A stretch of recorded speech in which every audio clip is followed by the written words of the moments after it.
आगे देखो बेटा, फिजिक्स में नेक्स्ट यूनिट है current electricity.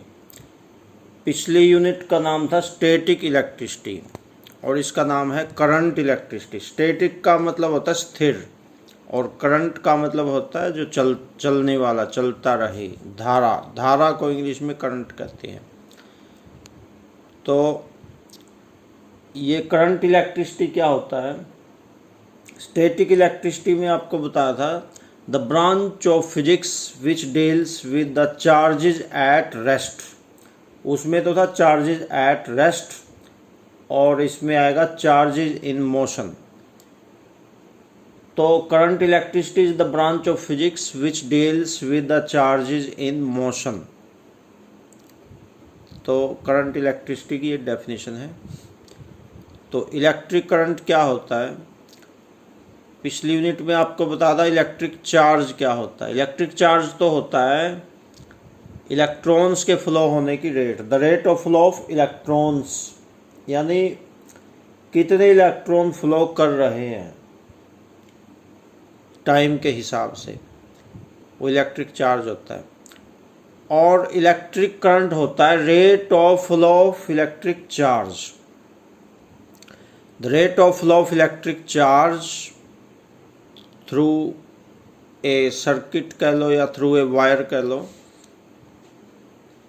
Is called electric current. It is denoted by I से लिखते हैं इसको। The rate of flow of electric charge, तो फॉर्मूला बन गया charge upon time, Q upon T, D Q upon D T. अब जो चार्ज है एन ई होता है, वो ई क्या है? एक इलेक्ट्रॉन पे चार्ज, और N is number of electrons, तो एन ई अपॉन टी।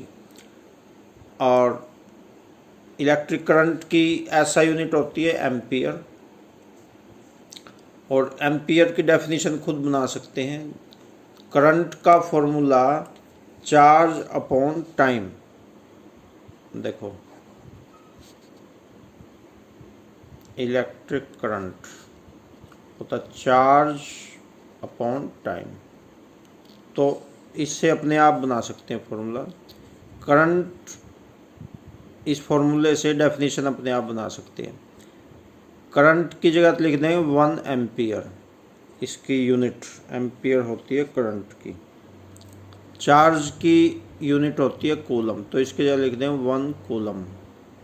और टाइम की यूनिट सेकंड, इसकी जगह 1 सेकंड। तो इसकी डेफिनेशन खुद बना सकते हैं। If 1 coulomb charge flows in 1 second then the value of electric current is said to be 1 ampere। एक बार और समझ लो, if 1 coulomb charge flows in 1 second then value of electric current is said to be 1 ampere। तो ये definition ampere की याद करने की जरूरत नहीं है, अपने आप बना के लिख सकते हैं। फॉर्मूले से डेफिनेशन अपने आप बनाओ, क्योंकि बहुत सारी चीज़ें हैं और सारी याद करने लग गए तो याद नहीं हो पाएंगी। इनको खुद समझो और समझ के फिर एक्सप्लेनेशन खुद बनाओ, तब तो है कामयाबी साइंस में। याद करके सारा कुछ लिखने लग गए तो इतना सारा सिलेबस है, याद करके इतना